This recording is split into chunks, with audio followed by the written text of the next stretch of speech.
Pranam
to everybody.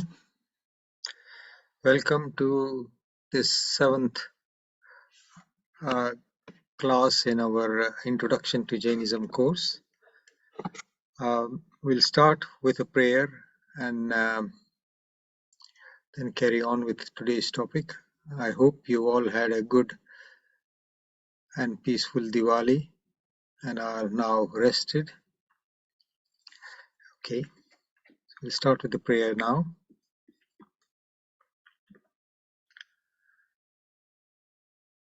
Namo Aryantanam, Namo Siddhanam, Namo Ayaryanam, Namo Vajjayanam, Namo Loe Sabbasahunam, Eso Panchanamukaro Sabba Pavapanasano, Manglanancha Sabbesim Paramam Havai Mangalam,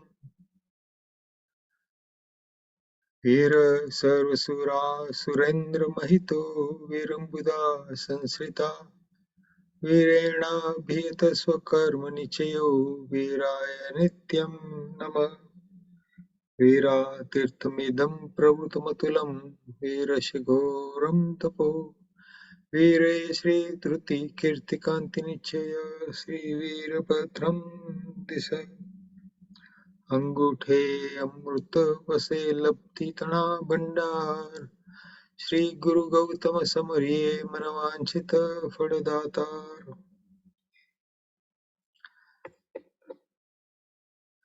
I'm just going to open up the slides a minute.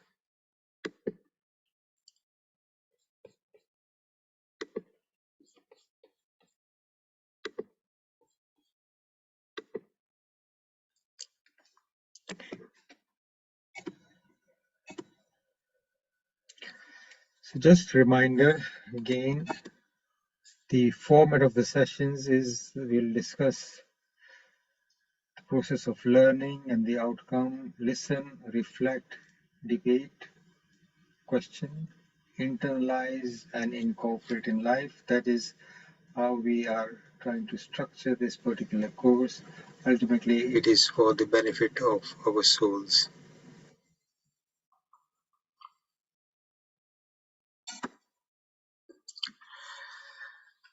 Last lesson, week 6, that was 2 weeks ago, we talked about the life of Bhagwan Mahavir and Bhagwan Parshvanath in brief, and we just related a couple of incidents from their life. There is a lot to learn from the lives of all our Tirthankars, and there is a huge amount of literature available for the life of Bhagwan Mahavir. The whole fourth volume of Trisashti Shalaka Purush Charitra is almost totally about the life of Bhagwan Mahavir. Today, initially I was thinking of adding something more on Bhagwan Parshvanath's life, but I think we will run out of time, so I've limited this to just one another incident, which is very interesting, but also a huge amount to learn from Bhagwan Mahavir's life. And the second part of today's talk is on the vows of Jain monks and nuns, and a very brief introduction to the vows of a Jain householder to compare with the difference between the vows of a monk and the vows that householders would take.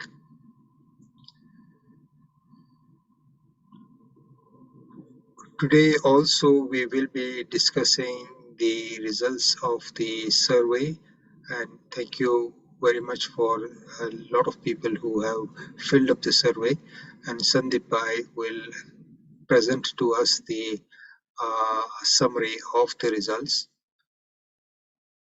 and we'll discuss that halfway through the class and then carry on with the second part. So I'm hoping to finish the first part before we start the survey results. So it will be about 8:30.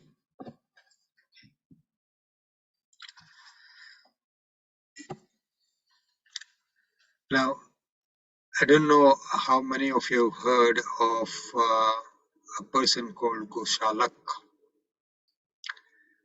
who was a self-proclaimed disciple of Bhagwan Mahavir during the initial period before he achieved Keval Gnan, and for the 12.5 years, as we saw, from the age of 30 to about 42.5, for 12.5 years to the time that Bhagwan Mahavir achieved total knowledge, that's Keval Gnan, he was doing severe penance and had suffered quite a lot of different upsargs, as we call them, so difficulties and great challenges. And Gosalak somehow was attracted to Bhagwan Mahavir and thought that his future would be brighter if he attached himself to Bhagwan Mahavir. So he started following him, not with Bhagwan Mahavir's consent, but he assumed rightly that here was a great man, and if I wanted to progress in life, then I just have to follow him. And it is not that at that time Bhagwan Mahavir was actually teaching him anything or supporting him, but Bhagwan Mahavir had in his Indra Maharaj, the king of the gods, had left a Dev in his service. Obviously, not at Bhagwan Mahavir wouldn't request that. No Tirthankar Bhagwan would be achieving Keval Gnan with the help of anybody. That would be a total, absolute uh, self-made journey. But Indra, because of his devotion to Bhagwan Mahavir, thought that Bhagwan Mahavir is going to suffer a lot of difficulties. So I'll leave this particular Dev in his service, and a lot of the incidents of the early life that Goshalak, in the life of Goshalak that we see in his association with Bhagwan Mahavir are the result of interventions by this particular Dev who is in the service of Bhagwan Mahavir. His name also was Siddharth Yaksh. Now Goshalak was called Mankhli Putra Goshalak. He acquired that name because he was born in a cow shed, basically. So Go is cow, Goshalak. So he was born in the shed where cows were kept, and he slowly became older, and just when he was probably a young man, he started following Bhagwan Mahavir. Now, what we see here is an incident that happened sometime after Bhagwan Mahavir achieved Keval Gnan and Gosalak had carried on his path separately, and he gets to a stage where he is actually becoming extremely proud of some of his powers and his assumed knowledge, and declares himself to be the 25th Tirthankar. Now the story before that, how did Gosalak achieve this particular power? The power is basically something called a Tejolesha, and we'll come to that in a minute. What the picture and the writing at the bottom says, Keval Gnan ke baad bhi Mahavir Swami par hua tha upsarg. So this was one of the exceptions. So after a Tirthankar Bhagwan achieves Keval Gnan, they do not normally suffer from any difficulties at all. But in Bhagwan Mahavir's case, this was one particular difficulty that did happen, and that is shown as an example of the kind of times that we are living in. So there were 9 other similar unusual events that rarely happen on the universal scale ever. So it's extremely rare events, and this was one of those extremely rare events. So we talked about the initial contact of Goshalak and Bhagwan Mahavir. So it was a one-sided contact. Goshalak just attached himself and started following Bhagwan Mahavir. He was very mischievous, and he was aware of the power of Bhagwan Mahavir, and he kept on irritating people and getting into trouble himself. And this is when the Yaksh or the Dev who was in service of Bhagwan Mahavir would come around and sort of try and get him out of the trouble or prevent him from getting into trouble with all the mischief that he used to get up to. Once he came across Tapasvi, somebody who was performing very severe penance. He had been doing that for a very, very long time. He had a huge amount of hair which was heaped up onto his head, and all the sort of lice that were living in his hair, whichever, when the lice fell down, he would be picking them up and putting them back in his hair, and he was sort of standing in very hot weather and performing penance. And as a result of this particular penance that he had been performing for a long time, he had acquired a power which was, to know any of you who are Superman fans, the power was basically hit vision. He could actually burn anything around him with, uh, if it is so decided. So Koshalak thought that this person was rich for mischief, and he started irritating him. He started asking him uh, questions that were just designed to uh, make mischief. And he kept on saying things which were insulting until a time when this particular uh, tapas lost his temper and threw his power of burning uh, rays, Tejolesha, onto Goshalak, and Goshalak got burnt, ran away, and the power was probably not as strong. So he was able to run away, and he goes up to Bhagwan Mahavir. And Bhagwan Mahavir at the time felt very sad and took some kindness on to Goshalak and sort of countered that the effects of this particular Tejolesha, as it is called. Lesha is rays, Tej is heat or fire or light.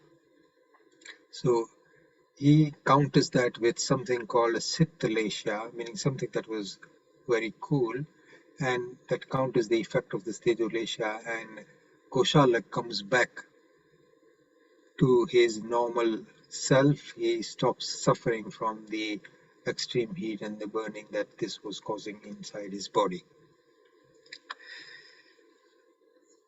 Following this event, Goshalak is very impressed. He says, "Oh, Bhagwan Mahavir would know with this kind of powers, and power to burn other things would be extremely useful. So let me ask him if he can show me how to acquire that." So Goshalak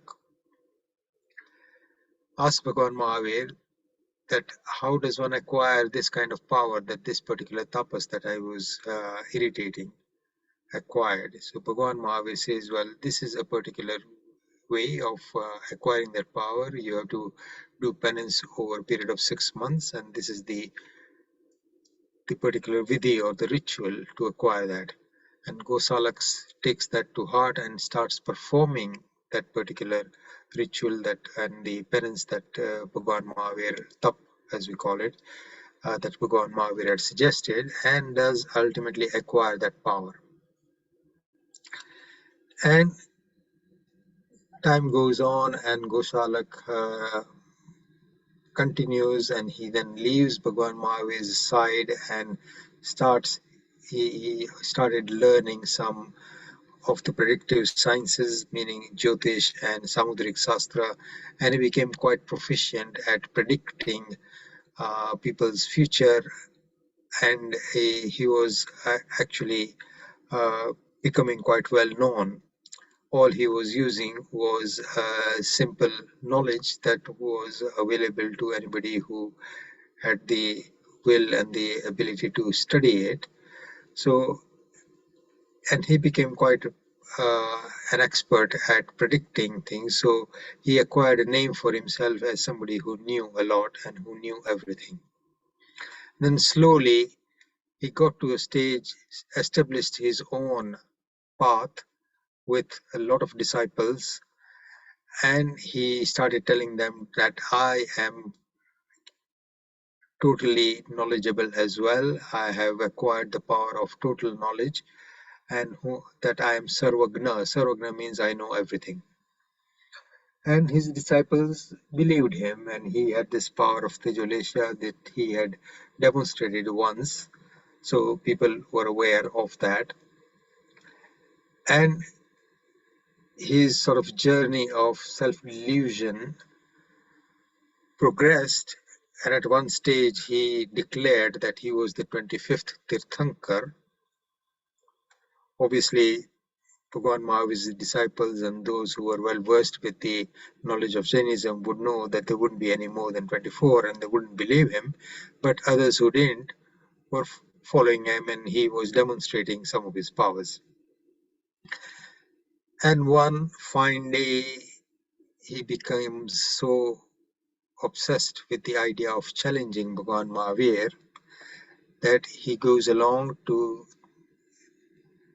Bhagwan Mahavir's Samvasaran in this town that they were both there, and challenges Bhagwan Mahavir and starts insulting him in the Samvasaran, in the presence of all the disciples who was there, all the monks, the nuns, the devs, the devis, the householders, the Shravaks and the Shravikas, and everybody present there. He starts insulting Bhagwan Mahavir, and some of Bhagwan Mahavir's disciples, the Munis, the monks, could not tolerate that. Even though Bhagwan Mahavir tried to stop them, two of them actually came forward to challenge him and say, look, all you are saying is some basic blasphemy and it has no meaning. Just stop insulting our Tirthankar Bhagwan. But Goshalak was so mad with his pride and his thinking that he was all powerful that he did not listen, and he burned one of the monks who came forward to challenge him, and a short while afterwards he burned the other one as well. And his anger and his pride carried on escalating to the point that he went ahead and threw his Tejolesha to Bhagwan Mahavir.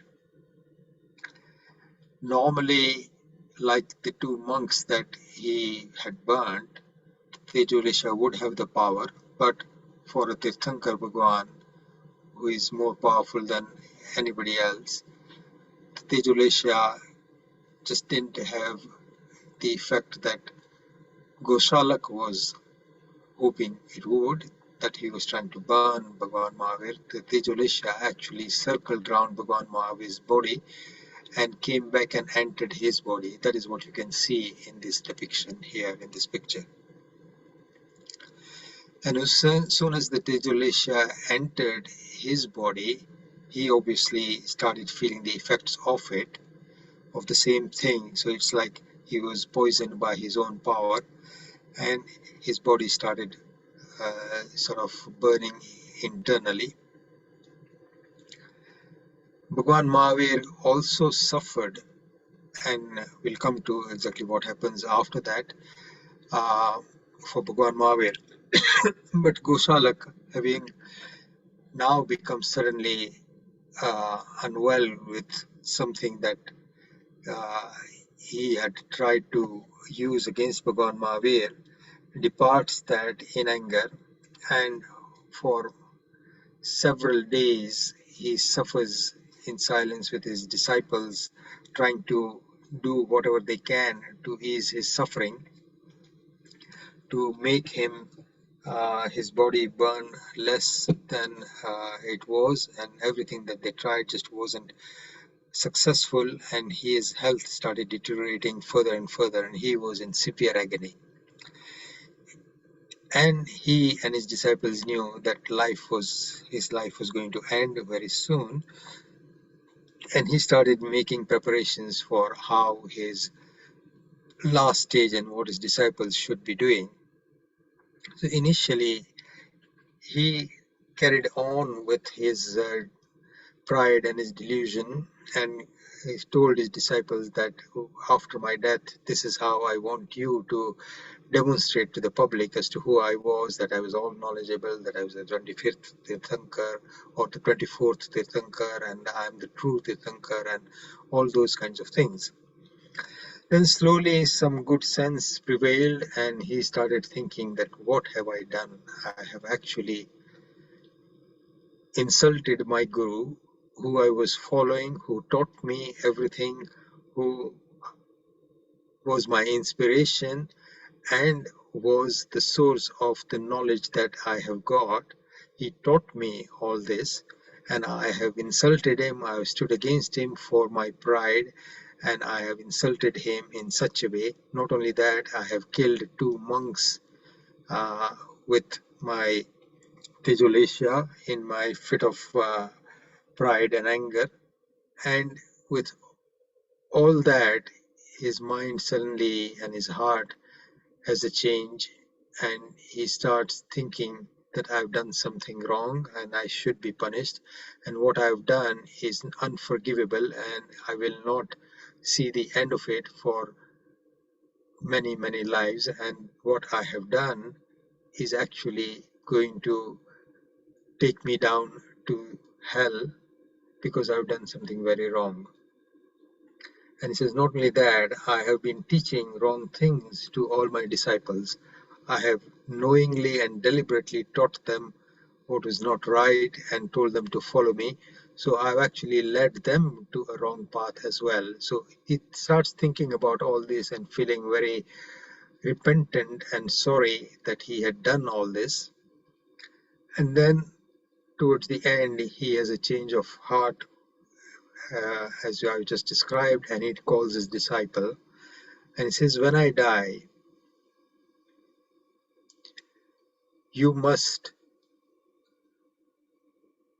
tie my body, tie my two legs, and drag me around the town and spitting on my body constantly and saying to the public of the kind of vile person that I was and what I did.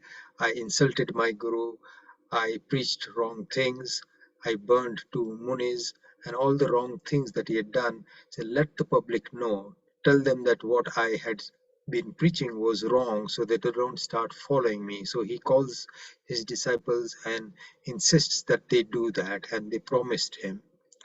And I think about the books say about 7 days after he got burned, he dies, and this is how his last sort of rites were conducted. His body being pulled behind with a rope tied to a donkey or some such animal, and his disciples spitting as they were told to do, and describing the wrong things that he had done. So when this ends, Bhagwan Mahavir, obviously unusually, Tirthankar doesn't usually suffer with any kinds of upsarg following the achievement of Keval Gnan, but here he did, as I mentioned earlier. The disciples were very worried that there must be a solution to this that you are. And Bhagwan Mahavir himself was obviously not bothered or worried by it, and he doesn't seek out any help himself, but because everybody was really worried and thinking uh, and looking at the change in Bhagwan Mahavir's body and thinking that he must be suffering a lot, there must be a solution. So they ask him, and he says, well, there is this Shravika called Revati who has made a certain remedy which would be useful and get rid of this problem that I have got, and you can go to her and get that, and uh, and this is for your benefit because you are finding it difficult to see me suffer. So that is how Bhagwan Mahavir's sort of illness induced by this Tejolesha gets cured. But after Goshalak had left, Gautam Buddha, Bhagwan's chief disciple, um, Ganadhar Gautam, Indrabhuti Gautam, asked Bhagwan Mahavir a few questions about what was the, how did Gosalak actually come to do these kinds of things? What was his background in his previous life? So Bhagwan Mahavir in this book recites a long history of the life of Koshalak before this particular life and how his journey had been before and what the roots of this current state of affairs were, and the kinds of karma that he had acquired. And then Indrabhuti Gautam Gautam Gandhar asks Bhagavan Mahavir what will happen to him after he dies here, where will he go? So surprisingly, so we are now on the last item on this slide, Goshalak's future. Surprisingly, Bhagavan Mahavir says that at the end of this life, his soul will be born in one of the high or the higher devloks, and he will have a long life of peace and happiness there. And Guru Gautam is very surprised and he says that somebody who has been so vile and the kinds of things that he did, how can he go to Devlok? So Bhagavan Mahavir says that in the last few days he has had a change of heart. He has repented very, very honestly and deeply, and he has acquired good karma as a result of that repentance, and that is what will take him to the Devlok. So everybody is surprised. Then Gautam Gandhar asks, then what happens after that life? What happens after he has finished his life in Devlok? Then Bhagavan Mahavir says that that is when his so first he goes to Devlok and then followed by onset of progressive decline for a long time. He gets born in many different lives, and slowly all the bad uh, things that he had done and the wrong impressions that he had left on his soul slowly come out to fruition and make him do things that gradually take him down through different lives, and end of which he goes to hell. Again, he spends a huge amount of time in all the seven hells, and slowly he gets more and more punished for a very, very long time. And ultimately, he begins to see some change in his particular internal metrics in the environment that his soul is in. It begins to change, it begins to purify, and slowly he starts climbing back up again.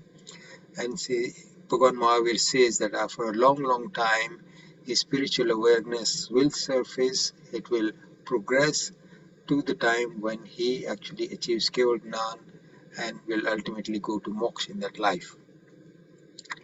And when he achieves Keval Gnan, he sees all the past history of his life from the time of Goshalak and before that, obviously, and he will tell everybody that this is what I suffered as a result of the things that I did. I'm here now, but in between for a huge amount of time. This has been my journey.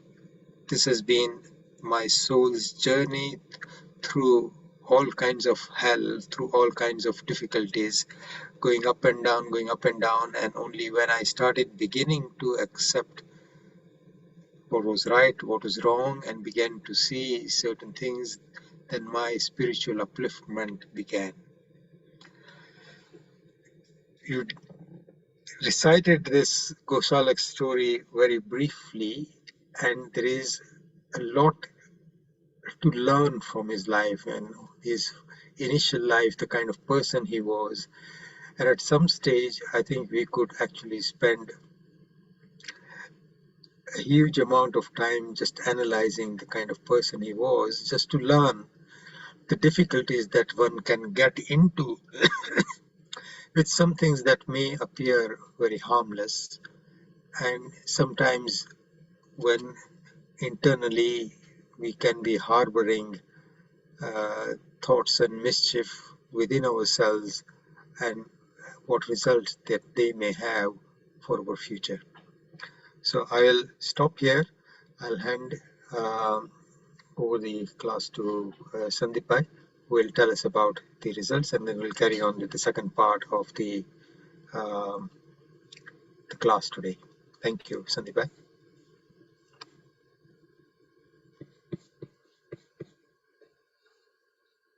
Thank you, Ajit Bhai. Welcome to everyone. And first and foremost, Nutan Varshan Abhinandan to all of you.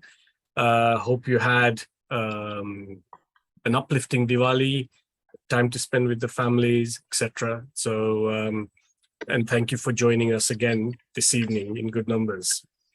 So you'll all recall we done a survey. The reason we done that was, of course, we just want to gauge where the class is going. And I'm just going to give you a brief in terms of the results that have come in. So just over 80 surveys were done, which is fantastic. In terms of which areas you all come from, out of the 80, around 50% reside in the Northwest area. The balance are spread between the other 8 areas of the Oshwal regions, which is actually very much in line with the population spectrum we have right now, which is really good, and good to see people joining from all over the place. We have got some international joiners as well. In terms of the age groups, won't surprise you, but 50% or 50 out of the 80 rather were over the age of 50. 25 out of the 80 were over the age of 30 to 50. There was 1 or 2 under 18s and a few 19 to 29-year-olds. So majority in sort of our age group, and it's not a surprise at all. Many of you have attended all 4 of the sessions we had done up to the point of the survey, which is really good. So I would say about 75% of the people who come regularly from the survey have done 2 or more of the sessions. But really pleasing to see was nearly 65% actually catch up on YouTube afterwards, those who miss the class, which is actually very encouraging as well. And obviously the YouTube service is an important service for all of you. Now, coming on to the actual sessions and the content of the Jainism classes, very interesting in terms of the results. So say from around 80 people, 20 out of the 80, so 25% have found the sessions too heavy. 42, so over 50%, have said it's just right. They're enjoying it and coming in every week, so they found it right. And the other 20, so the other 25% basically was they didn't know. So encouraging that we are pitching at a right level, but what we want to do is make sure that the majority of you, if possible, all of you, we are able to accommodate in weeks and months to come as well. So that's really important for us to gauge all of this information. What would basically the people have found most useful in terms of their understanding, and what do they want to learn? So a very high percentage, so 57 people, and this was, people could have ticked more than one box here. So 57 people said they wanted to go in a bit deeper and understand Jain philosophy more, but how it would have an impact and help in bettering their lives. That's actually really important. And Dr. Ajit Bhai and I had a chat on this, and again, some of these stories are all coming in on this aspect, but we're going to see how we can actually tailor certain things with this. Stories from Jainism, just like the story Dr. Ajit Bhai just said, 45 out of the 80 people actually said they enjoy the stories and they like and they learn from the stories. Similar number said a structured course with topics known beforehand. A structured course is good. So we are trying to do that. This is, at the moment, this is in our first 3 months. We will then start to bring in structure. Surprisingly high number, just under 40 people wanted to know more about rituals. Now, this is quite interesting.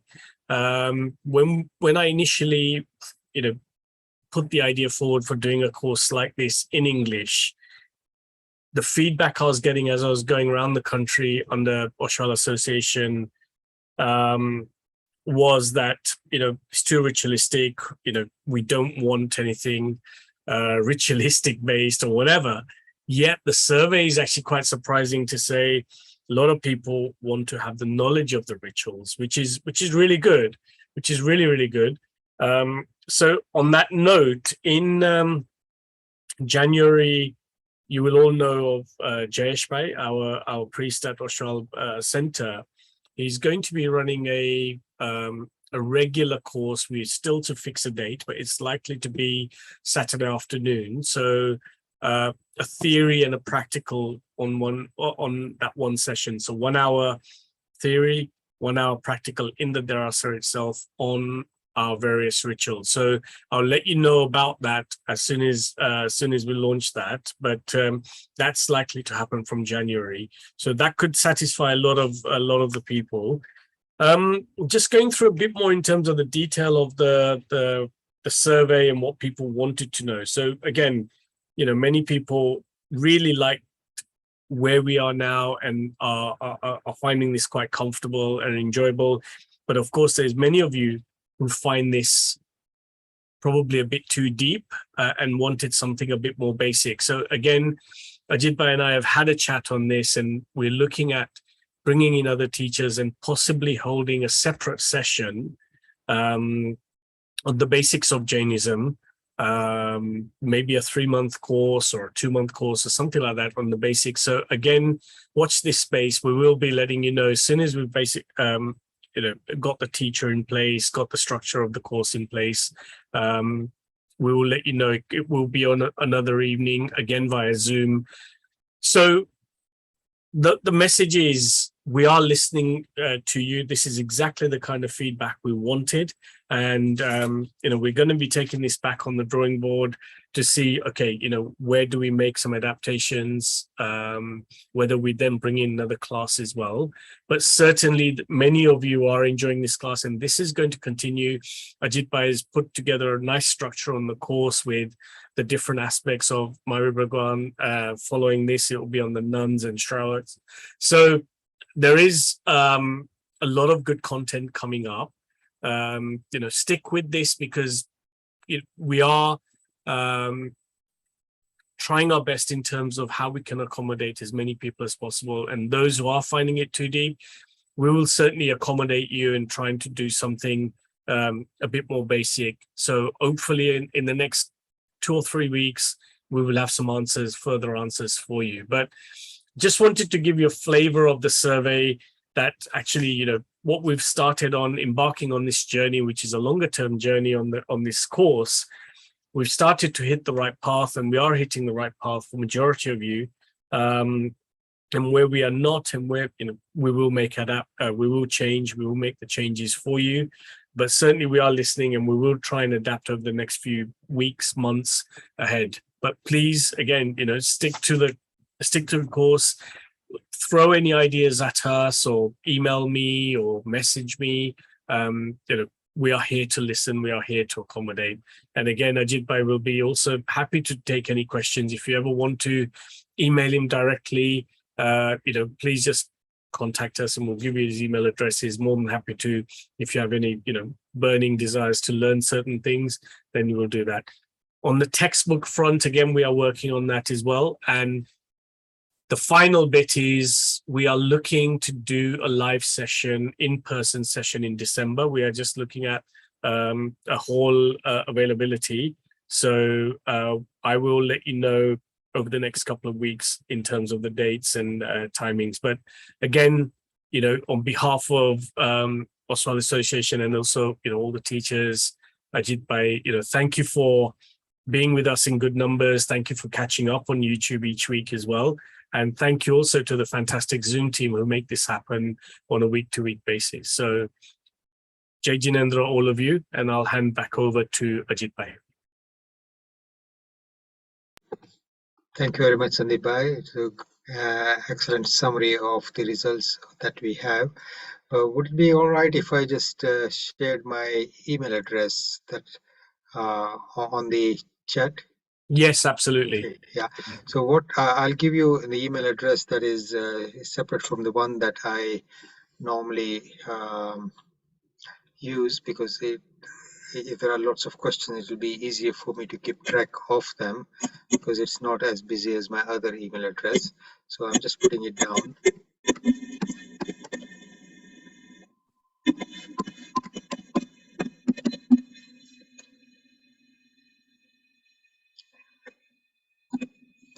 Okay, so it's there. Yeah. lalitkumarnagd@gmail.com. Okay. And I will send it to everyone on the next communication as well. So, okay.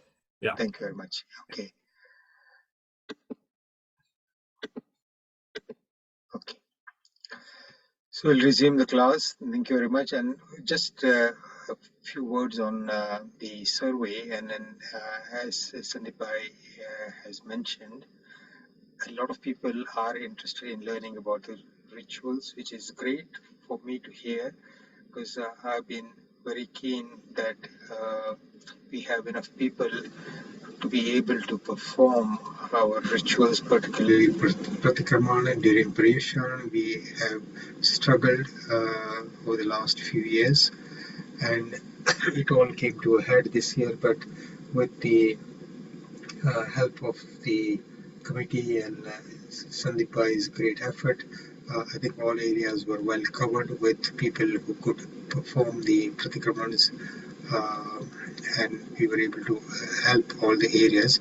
But I'm very keen that there are more people who can learn about all our rituals, and separately we can start classes that would make people able to learn for themselves and for others, and then perform them in small groups. So there are many things that I've been thinking of for some time, and we can progress that. Um, and as Sandeepai says, the simple ritual of what you do in the Derasar when you go there, and what are the reasons for the different activities that we perform there. I think that's a very interesting topic, and during this course, at some stage, we will take the theory aspect of it so that you all understand, and we will come to that in one of the future classes. Okay, I'm going to share my screen again and go back to the slides.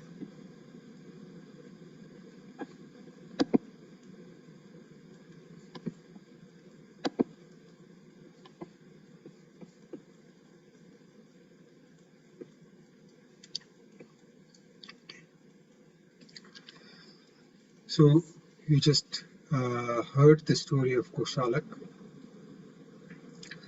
Lots of other interesting things about his life, and over the years I've learned a lot. And one of the things that Koshalak's life actually illustrates is that how easy it is to actually expand on some of the negative aspects of our emotions, the negative aspects of where we are spiritually, and how without an understanding and how without some guidance from good Guru Bhagwant, some of them can actually take on a life of their own, which ultimately ruins us spiritually.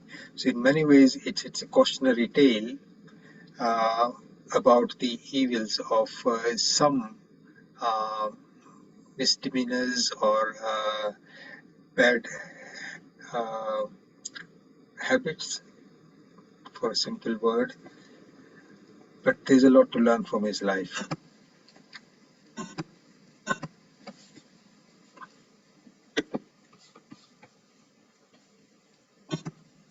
Okay.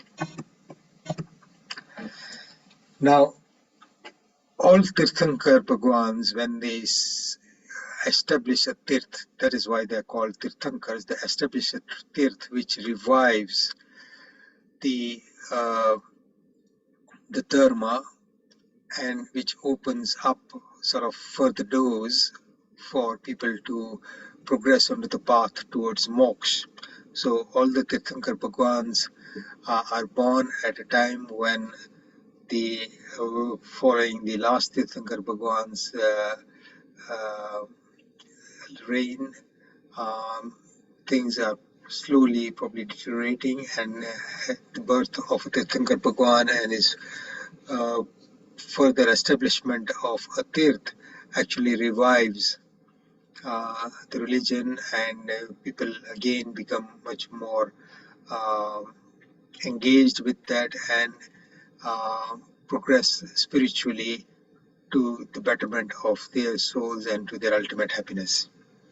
Now, all Tirthankar Bhagwans will teach a twofold path.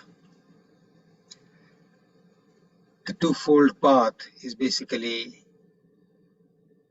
Sarvavirti, or total ultimate path of a Jain monk or a nun or sadhu and sadhvi, where it is the sort of the speedy path.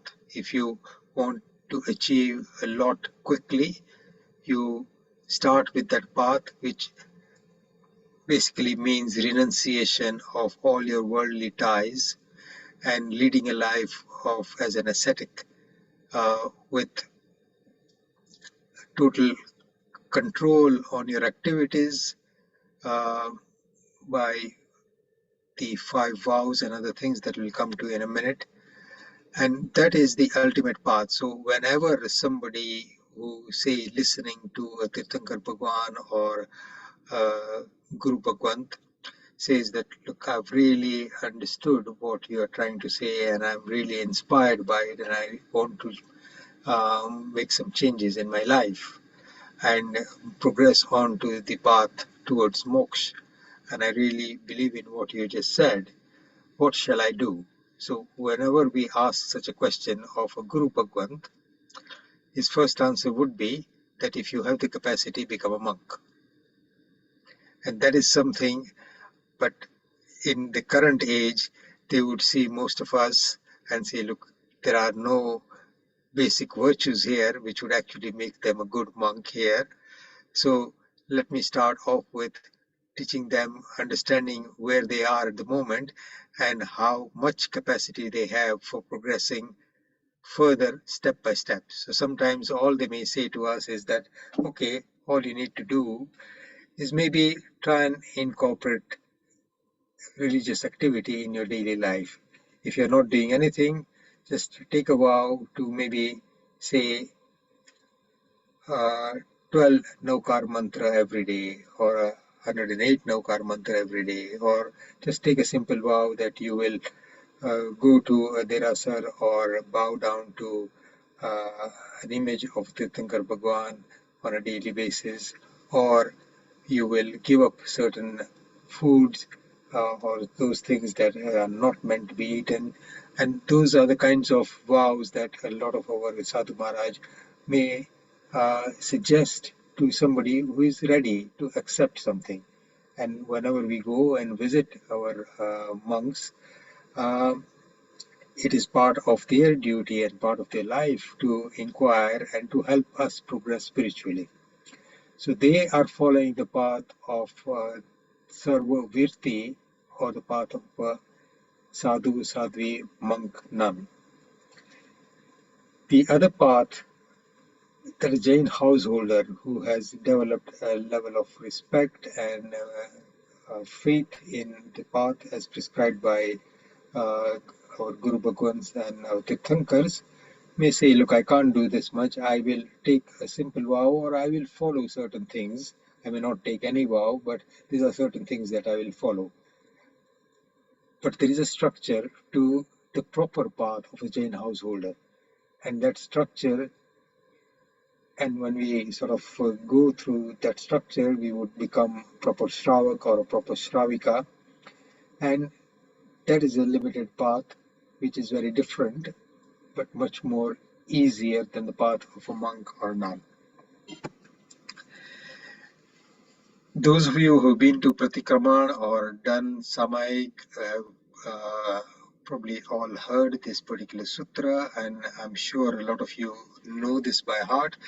This is the second sutra that is taught in the Pathsala after Naukar mantra, and this is the sutra that describes the 36 virtues of anybody that you would call a guru, meaning an Acharya Maharaj who is following a certain path has this 36 virtues. So I'll recite this. You can read that in English on the screen at the top, and we'll very briefly understand the meaning of that and then come uh, to the 5 great vows of Jain monks and nuns. So the sutra goes like this. Normally, when we do a samaik or pratikraman on our own or in a small group where we do not have either a Guru Bhagwant, or meaning a Sadhu Maharaj, or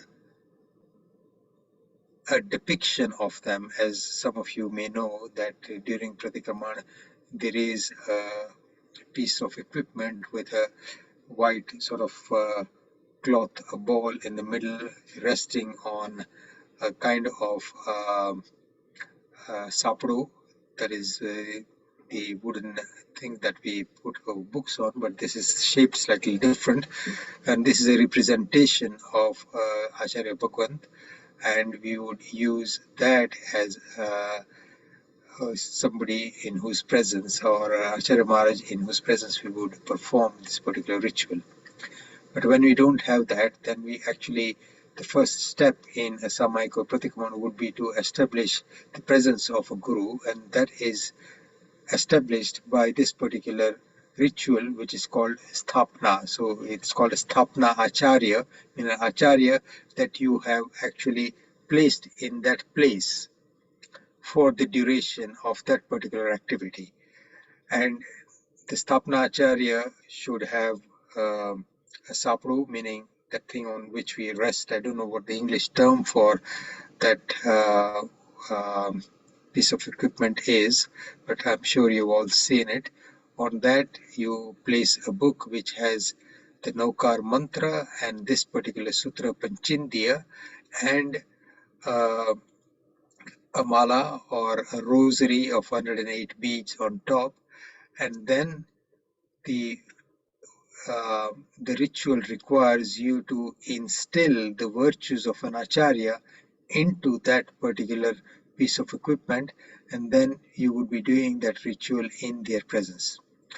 So the sutra goes like this: Panchindya samvarano taha navaviha bambachara guttidharo chau viha kasaya mukko iya 18 gunahin sanjuto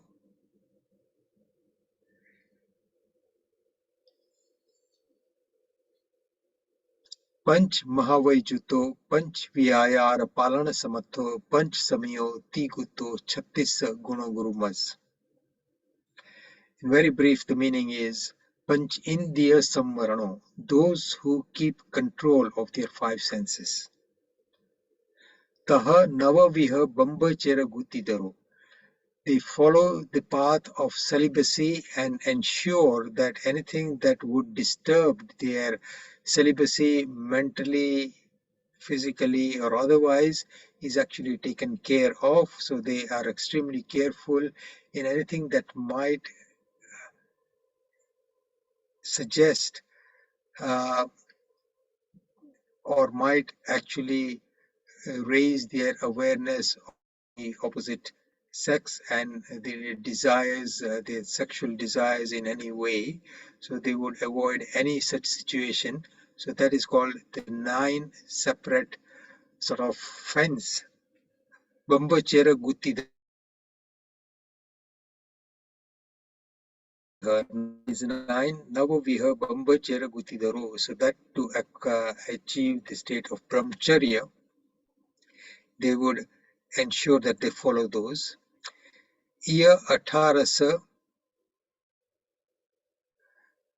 Taha Navaviha Bambachera Guttidaro Chauviya Kasayamuko, and they control their anger, deceit, pride, and greed. The 4 kashais Krodh, Man, Maya, Lobh, they would control that. So 5 plus 9, 14 plus 4, 18. So then the next line is Iya 18 Gunehim Sanjuto. And those who have acquired or are embodied with those 18 virtues. And then it goes on to describe the 18 others. So then Panch Mahavai, and this is what we're going to discuss today. The 5 great vows. Panch Mahavai means the 5 Mahavrat. Those who are with the 5 Mahavrats, they reckon these 5 great vows. Panch Vyayal Palana Samatho. So they follow the 5 achars. That means they follow the 5 achars or the path. The achar means activity or a certain way of doing things for knowledge, for faith. So Gnanachar, Darshanachar, Charitrachar. Charitrachar is about conduct. Tapachar means uh, penance, and Viryachar is meaning using the maximum amount of effort and strength that they have with all of these activities that they have to do, and not doing it in a lazy way or not doing it with much engagement or with enthusiasm. So utilizing those 5 achars, Gnanachar, Darshanachar, Charitrachar, Tapachar, Viryachar, meaning everything that they do as monks and nuns is done with full effort and with full awareness and with full consciousness at all times. Panchviyar Palana Samatho Panch Samiyo Tigutto. 5 samitis means the activities that they do on a daily basis. Iriya Samiti, Basa Samiti, Eshna Samiti, Adan Banbakni, Kevana Samiti, and Paristapanika Samiti. These describe the various activities and the care that they need to take on these activities to ensure that no life is harmed, that they're extremely careful in ensuring that all their activities are as harmless as is humanly possible. Tigutto, meaning they are well aware of the dangers of unbridled use of their mind, body, and speech. So Tigutto is three Guptis. Guptis are Man Gupti, Vachan Gupti, and Kai Gupti. Man is mind, obviously. Vachan Gupti is speech, and Kai Gupti means how you move your bodies. A lot of this is actually described in the Atichar that we recite during Parishan and during Pratikraman, and a lot of you have probably heard this. And the last line is Chattis Guna Guru Maz. So the first 18, and then the 5 Mahavai Jutto, 5 great vows, 5 Achars, Gnanachar, Darshanachar, Charitachar, Tapachar, Viryachar, and the 5 Samitis and 3 Guptis, that is 8. So 10 and 8, the other 18, makes 36 virtues of an Acharya or somebody who I would accept as a Guru. Chattis Guno Guru Maz, meaning that person with this 36 virtues would be my Guru. So that is just an introduction to the Panchandya Sutra. The 5 great vows of a Jain monk and their life. So the 5 Mahavrats, they are called Mahavrats because in comparison with the kinds of vows that a Jain householder takes, these vows are, sorry, is my video off?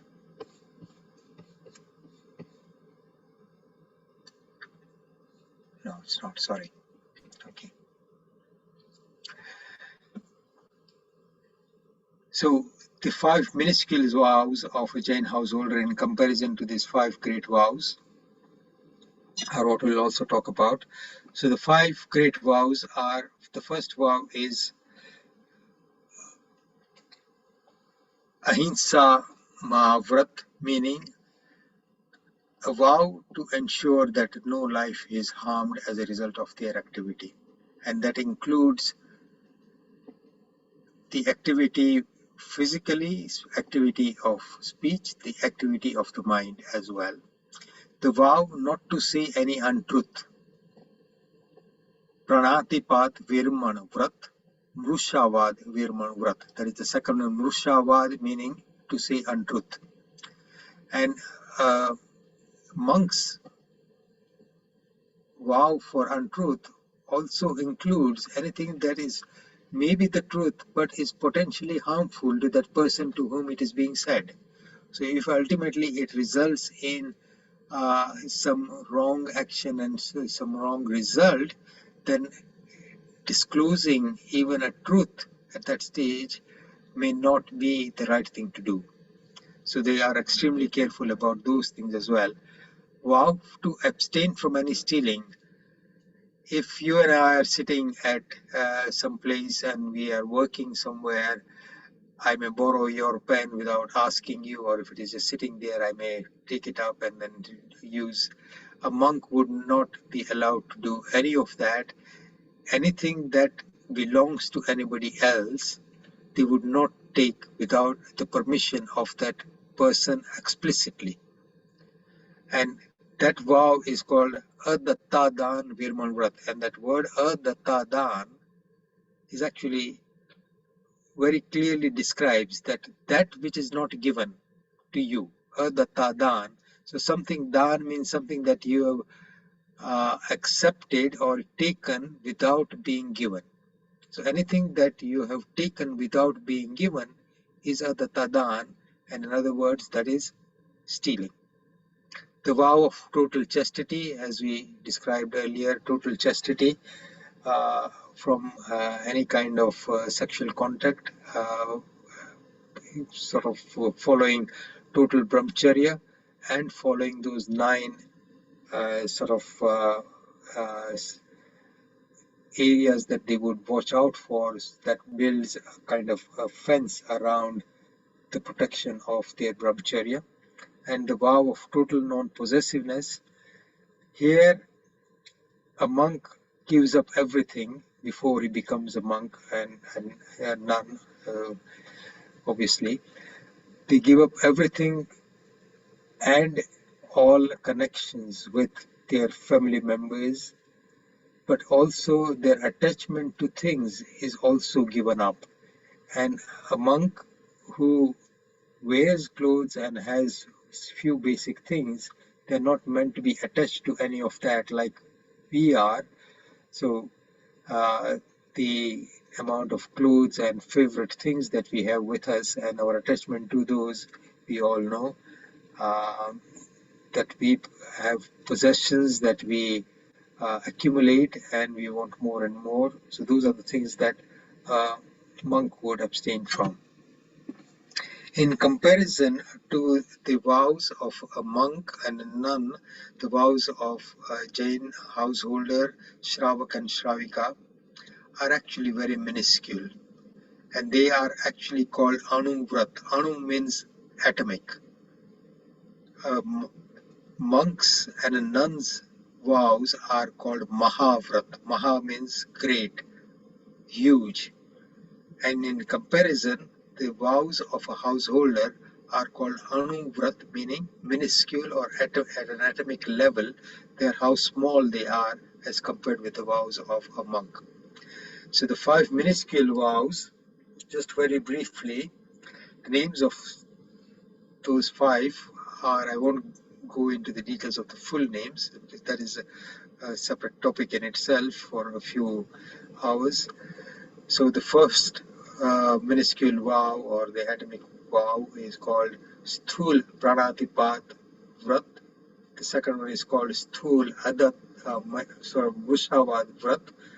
So Sthul Pranatipat Vrat, Sthul Mushavad Vrat, Sthul Adattadan Vrat, Sthul Brahmacharya Vrat, and the fifth Parigraha Pariman Vrat. So the first vow of a householder is that I will follow the principles of non-violence and perform and follow non-violence acts in a limited manner. And the first vow basically says that anybody who has not done me harm or any living thing, nirapradi, trust you, anything that I can actually see as a life form, meaning something that is actually moving. Trust means something that moves, and sthavar means something that does not move. So, for example, a tree, leaves, etc., are sthavar, meaning that they do not move of their own accord. An ant, a spider, a caterpillar, those are all trusts. And all of us and all other five sensed animals are obviously all trusts. So any innocent, meaning somebody who's not done me any harm, trust life, meaning that which is moving and that is obvious to uh, recognize as life. I will not deliberately, with the desire to harm them, harm them. Meaning, Nirapradi trust jivne marwani buddhiye maris nahi. That is what that vow particularly says. And in comparison to the vow of a monk, which says total non-violence, this is extremely small. So there are lots of loopholes in this. So you are allowed to defend yourself. If that requires you taking up a weapon, then that is allowed. And to defend yourself as somebody who's done you harm. So all those things are in this particular vow. The second vow of not saying any untruth is also limited. We won't go into the details of those limitations. The third one of not stealing has also got limitations because it's impossible to perform the level of the vow that a monk or a nun would perform in the kind of environment that we live in. The fourth vow of brahmacharya just basically talks about you being satisfied with the person that you are married uh, and uh, remain faithful. And that is the fourth vow. And the fifth vow of a householder is called Parimal or limitations of the wealth that you accumulate. So you set limits to how much you want to earn and how much you want to keep with yourself and ensure that you stop um, or limit your earning capacity after you reach a certain goal. And a lot of these vows are taken by Shravaks and Shravikas. There are not many of them here in the UK, but we do have examples of, or we have had examples of people who have taken these vows and followed them throughout their lives. There's some great examples. A lot of you may know Madhuban and may have known Ratilal Bai, and there are others who have sort of been uh, people who have taken these vows years ago. In addition to the 5 mini vows or atomic vows of a householder, there are several other vows which support these 5 vows. 3 of these vows are called Gun Vrat, and the uh, 4 last vows are called Siksha Vrat. Siksha Vrat means they enhance and they get you ready for following a better life. So these are the 12 vows of a householder. During Pratikraman, the sutras that we recite actually describe this. The Vanditu Sutra describes this in detail, and during the Pratikraman of the 14th of the month, the Chaudas, and every 4 month, and the annual Pratikraman Savansari that we do during Paryushan, the Atichar is describe all these vows in Gujarati in great detail. So those of you who've been to Pratikramans would know that. And this is, so you actually describe the vows and the potential difficulties that you may have faced and the ways in which you would have broken or sullied your vows, so that you may have done things that are not absolutely forbidden, but those are not the right things to do when you've taken such vows. So it describes all this in detail. So this is the 5 great vows of a Jain monk and a nun and their life as such. So just a couple of examples of as you all know, a monk and a nun walks in white clothes. The Digambar monks walk without any clothing on them, and they take great care to ensure that wherever they're walking, they avoid anything that could potentially cause harm to any insects or other beings on the ground. And they walk completely barefoot, except when sometimes they may have difficulties. They may take some exception and wear sort of simple footwear. And they do not cook anything themselves. They do not generally use fans or electronic equipment, because that would harm beings of fire. But there are some monks who have sort of allowed themselves the liberty for some of these things. So that's why we see some monks using mics and things like that. But those who follow them very strictly, we will not use any of those. Whenever they go to somebody's house, their rules of taking food from uh, any householder are very strict as well. So just to give you an example, what they do in terms of seeking alms or food from different places is called gauchari. Now, everything that is described in Jainism has very deep meaning. This is called gochari or gauchari, as opposed to a gadachari. Now, just to explain it in English, a gau is a cow. Those of you who have seen how cows eat grass may know that cows actually cut the top of the leaves of grass with their teeth and leave the roots and the whole plant intact, so it continues to grow afterwards. That is gauchari, meaning they take a bit out of the grass and ensure that they're not destroying the plant itself. And a monk will go from household to household and get a bit of spare food that they may have for the day. If when a monk comes, you tell them that I made this specially for you, then that particular food is something that a monk would not take. If you made something specially for them, then that immediately becomes non-edible for them. You say, we've made, say, 10 rotalis today, and there are 2 spare ones.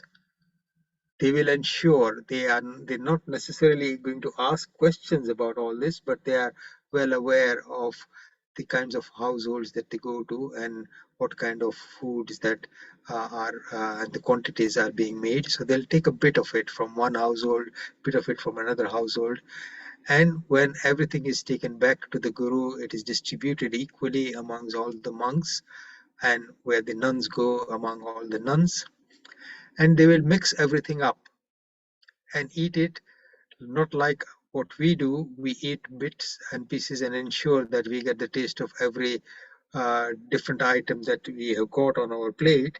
They will mix everything up to ensure that they are eating to sustain their body and not to satisfy their taste of the food.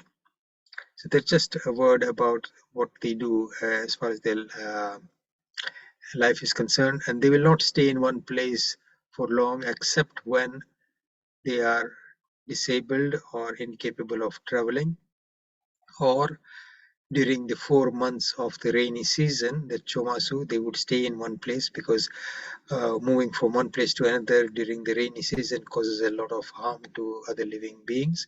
Therefore, they avoid that.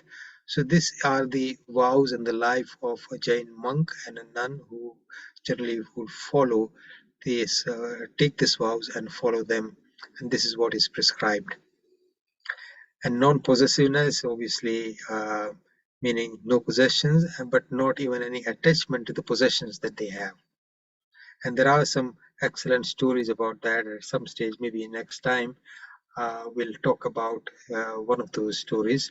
And some of you may have heard of Ratnakar Pachisi, which was written by a monk who was in such a state, having been a monk, but having such a great attachment to some treasure that he had kept on for a long time.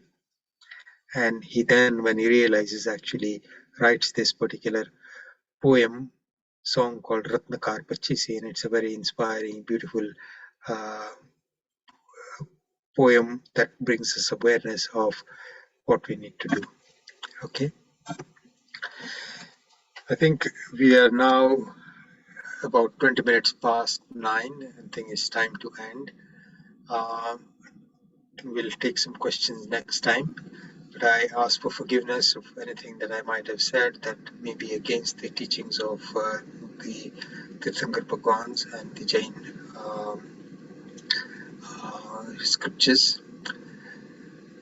Michami Dukdam. Sarvamangalamangalyam Sarvakalyana Pradhanam Sarvadharmanam Jainam Jayati Sasanam. Thank you all very much. We'll see you next week.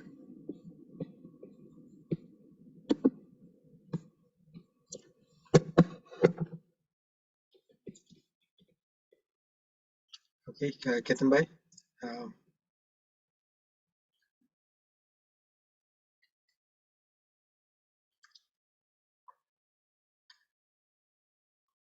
Anybody got any? I think we are actually way past our usual time. I've taken a lot of your time, so some of you may have urgent things to do.